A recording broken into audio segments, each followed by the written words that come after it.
Welcome to Man About Danville with Logan H. Gurman, a podcast for Danville, Kentucky, and beyond. Conversations with friends, and you get to listen. Brought to you by the Logan Company, a commercial and residential real estate brokerage for Danville and Central Kentucky. 80% Danville-centric, 20% eccentric.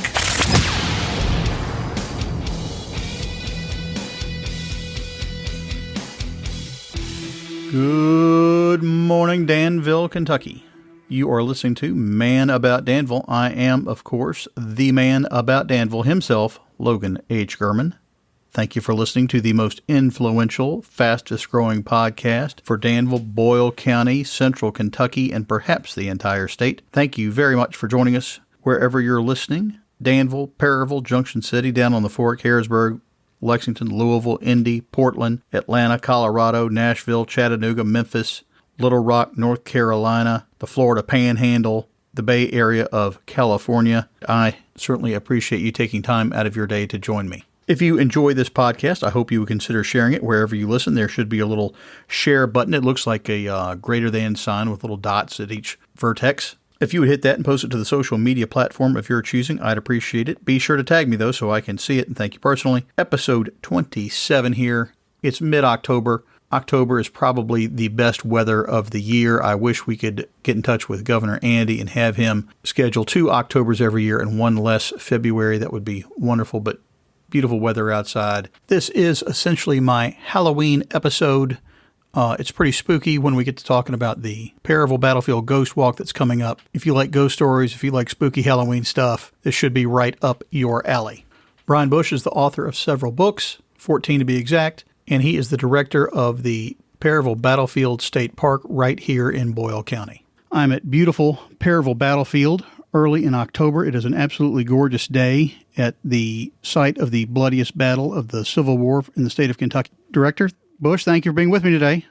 Thank you for having me. Brian, you and I met earlier this year before everything went on lockdown. We were working on a Main Street Perryville program. We were both involved with that, and you had just recently been made director here. How long have you been the director here at the battlefield? We're coming up on 10 months now. December will be my 1-year anniversary. So you had a challenging first 10 months on the job. Yes, I have. We had the windstorm back in February. It blew down all my fencing and trees out here, and I kept on teasing. I said, the only thing I haven't had is locusts out here so far.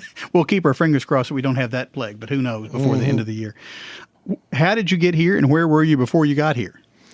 Well, it's actually been a fairly long track, but I'll shorten it for you. Okay, I've been coming out to the Battle of Perryville since 1994. I've been a Civil War reenactor. I'm actually an artillerist working on a cannon, and I've always been interested in history. My parents actually took me out to historic sites all the time, and I went to Murray State University. I've got my undergraduate's degree in history and psychology, and then I went to the University of Louisville to get my master's degree in Civil War history. My master thesis was actually on Confederate General Leonidas Polk, who was actually the right-wing commander here at the Battle of Perryville. And then I was the former assistant manager and curator for the Civil War battles of the Western Theater Museum in Bardstown, Kentucky. Then after that, I was with Cave Hill Cemetery. I was their official Civil War tour guide there for almost 7 years.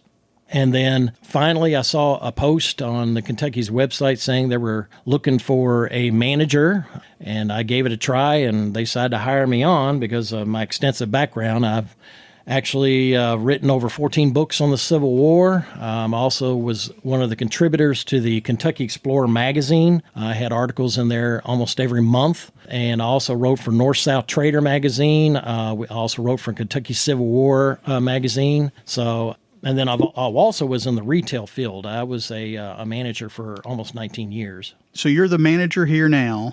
Yes. Would you give folks a brief overview of the importance of the Battle of Perryville and what it means to this part of the world? Battle of Perryville was extremely important. It happened on October 8th of 1862. It got kicked off about 2:30 in the afternoon and ended around 7:30. Darkness basically ended the battle. And you got to keep in mind at that time, Kentucky was neutral. And then in 1861, the Confederates invaded the state, which broke the neutrality and ended up being in Union hands. And this would be the last time they literally called Perryville the Gettysburg of the West, because you had a seven-front campaign going on throughout the country where the Confederates were trying to take strategic areas in the United States. And one of the problems with the Battle of Perryville, we sometimes get overshadowed by the Battle of Antietam that was fought in Maryland in September of 62, and that kind of overshadows Perryville. But Perryville was extremely important because the Confederates were, one, hoping to get our massive manpower sources. We also had a lot of different resources.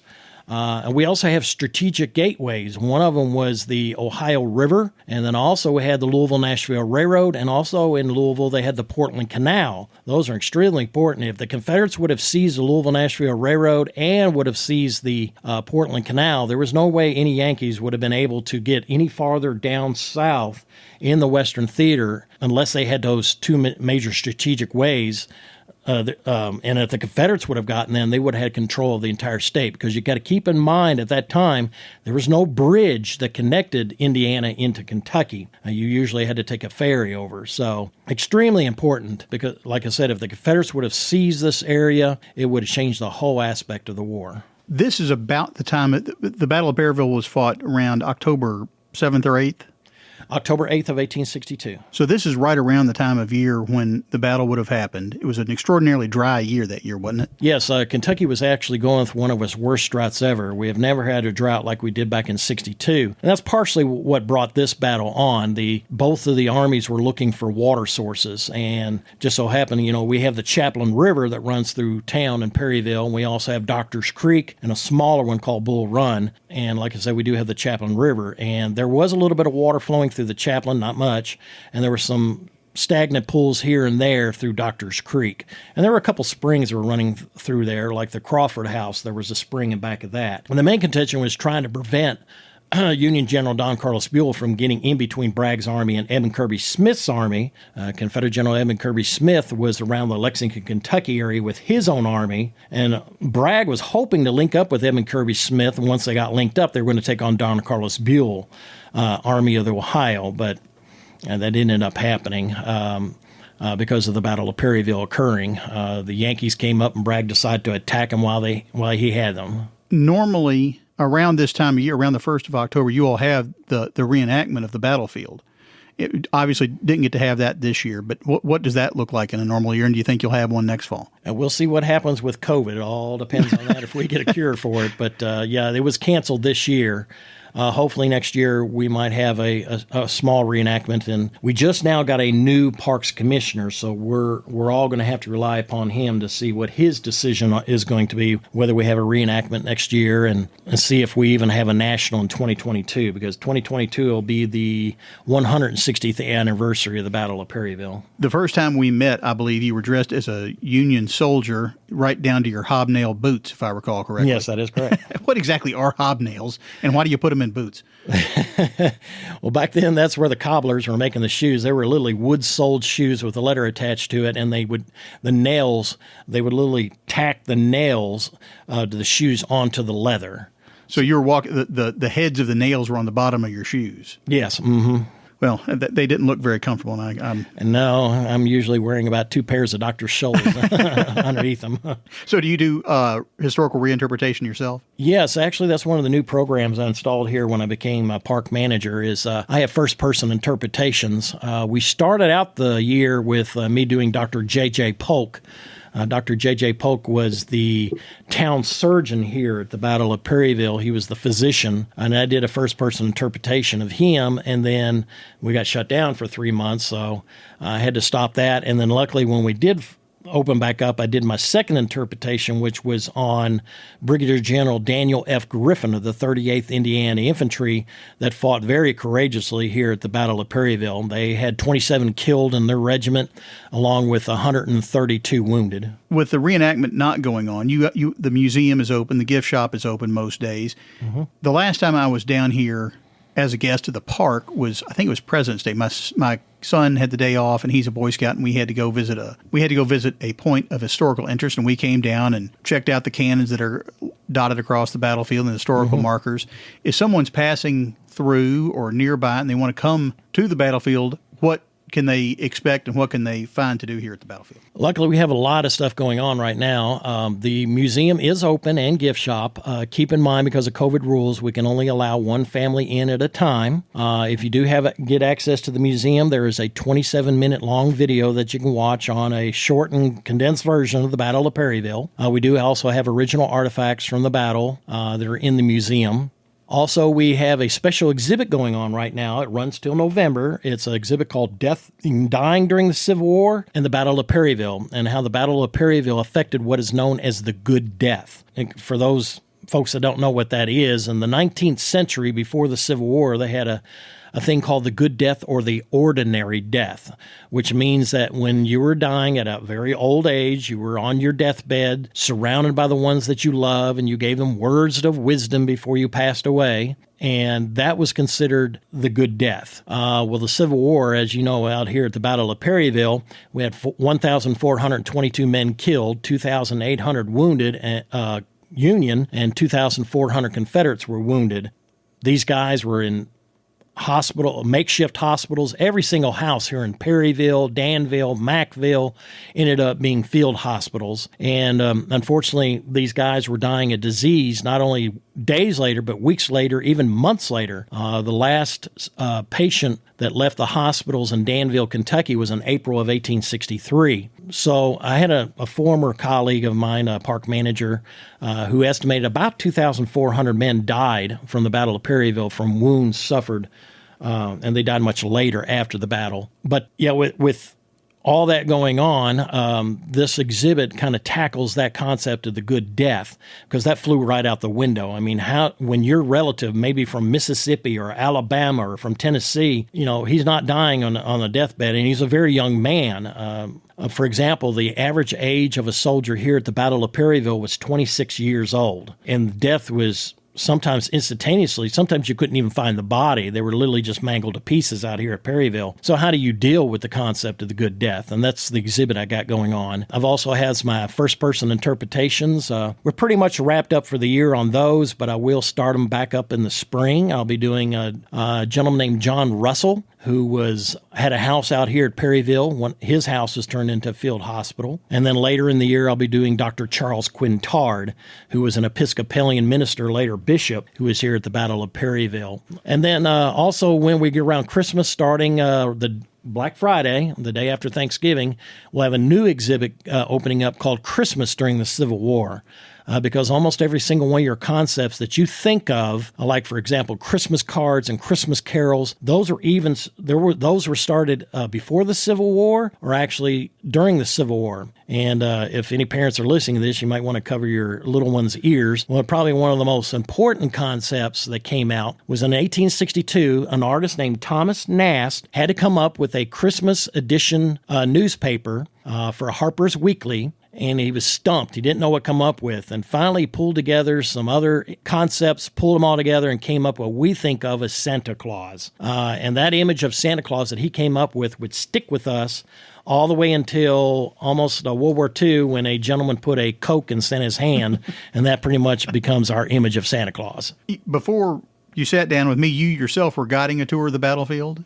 Yes, thank you for bringing that up. That's a new concept that I started up as park manager. We now have guided tours. It basically covers the right wing attack under Ben Cheatham's division, specifically Manny's brigade.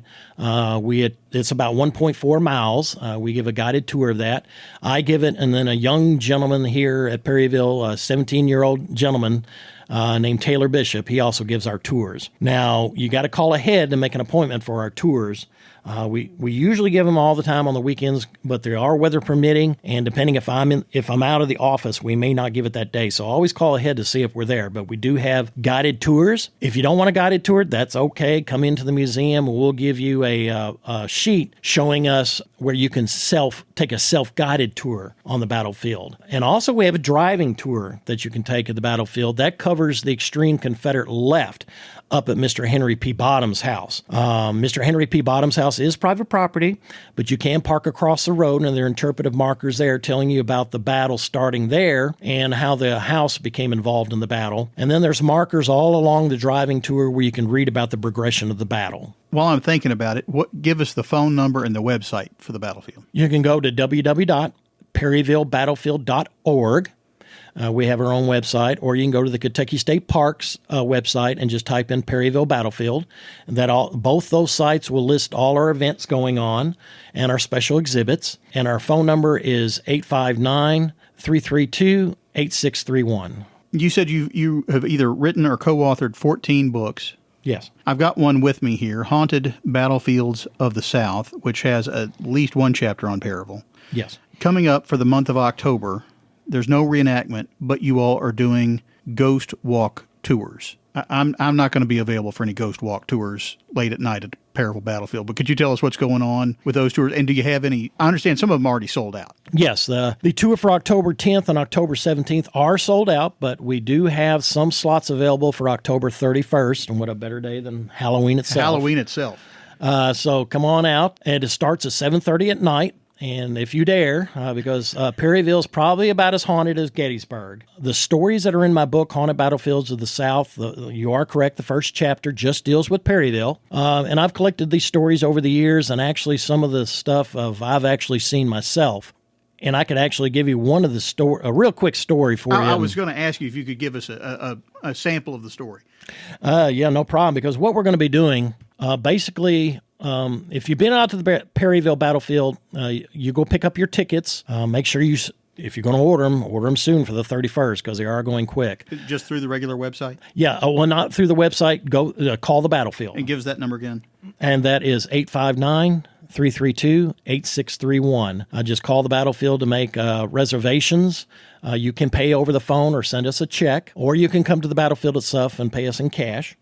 And what we'll be doing at 7:30 at night, we'll be meeting at the big shelter. And at the big shelter, to keep with COVID rules, it's an open space shelter. As long as you keep social distancing, we'll be good and 6 feet apart from each other. And what I'll do is tell you just a brief history of the Battle of Perryville. I'll tell you about the aftermath of the battle. And I'll even read you letters from soldiers that were actually here after the battle, describing just the absolutely gruesome character of the battle, because unfortunately Confederate General Braxton Bragg, he left during the night after the Battle of Perryville. He pulled out and left his dead and wounded here on the field. And there were still dead soldiers on the battlefield a month after the battle. So you can imagine what those bodies were probably looking like. And unfortunately, the Confederate soldiers, most of them were buried in mass pits. We do not know where all the Confederate soldiers are buried. We know there are about 200 at the cemetery that Mr. Henry P. Bottoms, along with the 7 slaves, buried about 200 in a mass pit. There is another 100 buried on private property at the Goodnight Cemetery. The rest of them,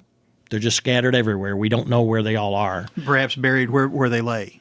Yes, exactly. Because what ended up happening, just to give you a brief history real quick, when Bragg pulled out, like I said, the dead were left on the battlefield. And unfortunately, the Yankees didn't appreciate and actually gave a slight edict on the battlefield stating that the Confederates went around and took the shoes, the pants, and the coats off the dead Federals. They saw this as a great insult from robbing from the dead, so they decided to leave the Confederates on the battlefield to rot. And keep in mind, the day of the battle was 95 degrees, so you can imagine what the bodies looked like 5 days later. Well, finally, the townsfolk came to the Union authorities and said, you guys need to do something. Well, they did do something. They brought out a lot of the townsfolk here, especially the pro-Confederate sympathizers, just gave them a shovel and said, go at it.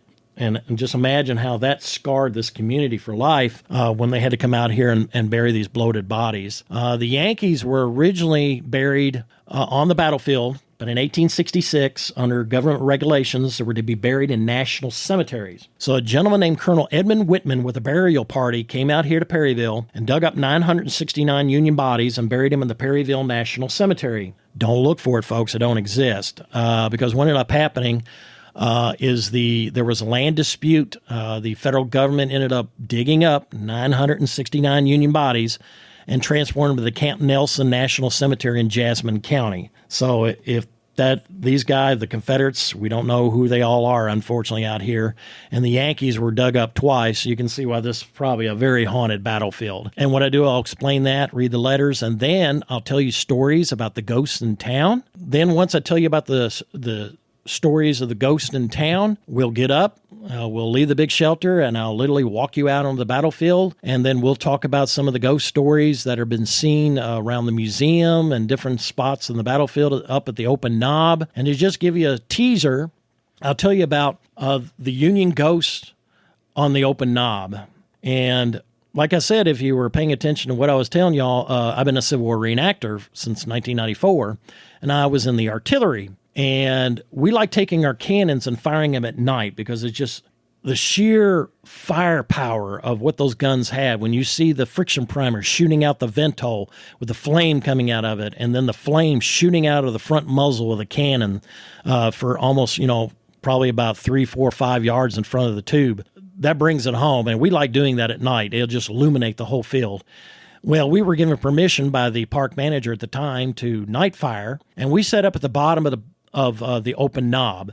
And then out of the corner of my eye, I saw 2 Union soldiers with their arms folded, staring down at us and seeing what we were doing. And there was a big white wall tent right behind them, up at the very top of the open knob where Union General James S. Jackson was killed. Well, I told my commander of the cannon, I said, Lieutenant Hauntz, I said, there's 2 Union soldiers watching us. We might want to let them know that we're going to be night firing. So we stopped loading the gun. Now, mind you, this is about 100 people that are watching this. We got the kids together in our unit, and we formed them together and said, now go up that hill and go tell them Union soldiers that we're going to be night firing. So we all stood by and watched the kids go up the hill, and about the time they got midway up the hill, those 2 Union soldiers in that white wall tent disappeared right in front of us. I kind of got goosebumps just hearing you tell that one, and it's broad daylight sitting here in your office. So I don't know that I'm going to be here on the 31st. How many folks are available to be on that tour on just Halloween 40 night? Because of COVID rules. It'll be only up to 40. Okay, 40 people, but you're all going to be spaced out and socially distant. And we've got 1,000 acres to spread out on. So okay, if someone wants to come out during the day, perhaps you all have miles of walking and hiking and running trails that are open to the public just about all the time? Yes, we have 19 miles worth of 19 miles of walking trails that you can take. I just mentioned just one small part that you can do a self-guided one where there are interpretive markers, but there are interpretive markers throughout the entire battlefield telling you about the progression of the battle. I think we have over 47 that you can read. You can stay as little as an hour, or you can stay all day. I mean, my hat's off to anybody that does decide to take all 19 miles of trails. But 19 miles in a day is a challenge. But. Yes, it is, especially with the undulating hills out here. I just got through giving a tour not too long ago, and I had to go up the open knob and Starkweather's Hill, which many of us reenactors called Heart Attack Hill. If you ever walked it, you'll know why. But just come on out here and spend the whole day. Also, if after you get through with the battlefield, and keep in mind, once the battlefield is closed, you can still do the driving tour part of it because it goes along the Hayes Maze Road and along the Benton White Road. And there are little areas along there that you can stop. And then we also have a nature trail, the Hickland Trail, which is outside of the park that you can actually walk while the park is closed. So even if we're closed, there's still walking places that you can do. So you can come for the history or come for a good walk or jog or just to get outside. There's plenty of stuff to do down here, and it's just an absolutely gorgeous setting. And it's just you're far enough outside of Danville, far enough off the beaten path that I think some people it may be a little out of sight, out of mind, but it is a wonderful asset to have in our community. I completely agree. And like I said, if you don't, I hope you're coming out for the history, but if you don't want to, come out just for the nature. I mean, we have just beautiful flora and fauna out here. We have wildflowers. We've gotten together with the Kentucky Nature Conservation Fund and the Kentucky Nature Preserve, where we come out here and plant native wild grasses, thanks to the Friends of the Perryville Battlefield. They have raised funding to plant native grasses and native flowers out here. We're also on the Monarch butterfly way stations. We just had the Kentucky Nature Conservatory coming out here and tagging butterflies. The monarch butterflies were tagged before they go on their long journey down south. The milkweed I saw had just gone to seed in some of your gardens, and I know the monarchs they're attracted to the milkweed especially, and some of the other plants you have. Oh, yes, definitely. And we have actually some native habitats that are around our museum that you can actually sometimes catch the chrysalises. We had probably over 15 chrysalises just around our museum alone and got to watch the monarch butterflies hatch. All right, well, give me your phone number one more time for anybody that wants to sign up for the if you dare, if you want to sign up for the Haunted Ghost Story Walking Tour here at Perryville Battlefield. It's 859-332-8631. Today, my guest has been Brian Bush, director of the Perryville Battlefield. Brian, thanks so much for your time today. Thank you for having me. All right, awesome, thanks. But wait, there's more. You know what it's time for.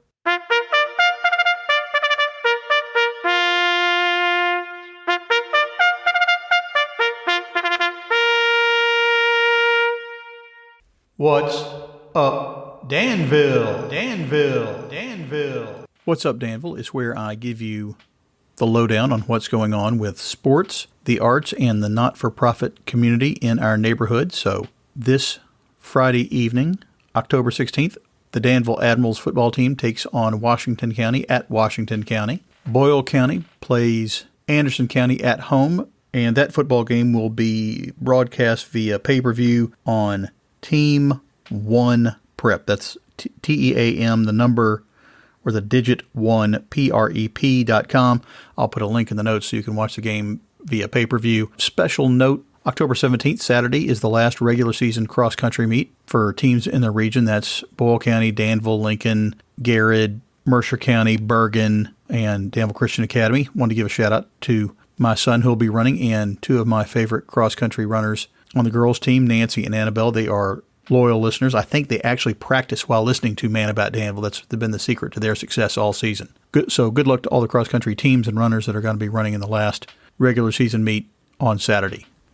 All right, speaking of sports and fundraisers, the Boyle County High School swim team is sponsoring the Monster Dash 5K on Halloween. That's 9 o'clock Saturday morning on Halloween, October 31st, out at Millennium Park. There are about 30 spots left for the in-person race. Race organizers are limiting the number of in-person runners, and they're taking every possible precaution to make sure that everyone, all the runners, all the volunteers, stay socially distant, stay far enough apart, and stay healthy and safe during the event. You can also participate in the race virtually, sign up and get the 5 kilometers in between October 25th and the 31st. I'll put a link to registration in the show notes so you can be sure to participate. Beautiful weather for the Boyle County Swim and Dive Team Monster Dash 5K.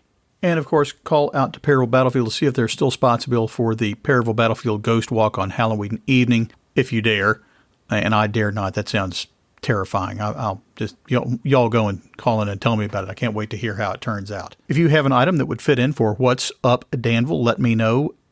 manaboutdanville@gmail.com. Send me a message if it falls into the category of arts and culture, not-for-profit organizations, or sports activities in the community. And listen, I'm a Boyle County homer, so if you want me to mention sports goings-on for other schools or your rec league or anything like that, be sure to send me a message because I can't follow all that stuff. I'd like to thank my guest, Brian Bush, director of Perryville Battlefield and author. You can tell that Brian has an incredibly deep knowledge of the battlefield itself, the Civil War, all the history that's associated with it, and you can also tell that he has a great enthusiasm for the subject. That was made absolutely clear as we had our conversation. I'll try to get links up to everything in the show notes. You can find out more on my website, manaboutdanville.com. You can email me, manaboutdanville@gmail. Find me on Instagram at manaboutdanville. Twitter handle is mandanville. Facebook page, of course, Man About Danville. You can find me wherever you download high-quality podcasts, like the Apple Podcast app, Spotify, iHeart, Google Podcasts, and just about anywhere else you listen. If you have a moment, hit the subscribe button. And also, I really appreciate those of you that have taken the time to give me a rating or a review. Those are always welcome. That's all I've got. Be well, have a good weekend, and thanks for listening. That's it. We're out. Thanks so much for listening. We really appreciate it. Subscribe to Man About Danville wherever you access your favorite podcasts, and be sure to tell your friends about us. You've been listening to Man About Danville with Logan H. Gurman, brought to you by the Logan Company, a commercial and residential real estate brokerage for Danville and Central Kentucky. Know someone who would be a good guest? Want to be a guest yourself? Have an idea for the show? Get in touch with us. Find all our contact information on the web at manaboutdanville.com. Thanks for joining us.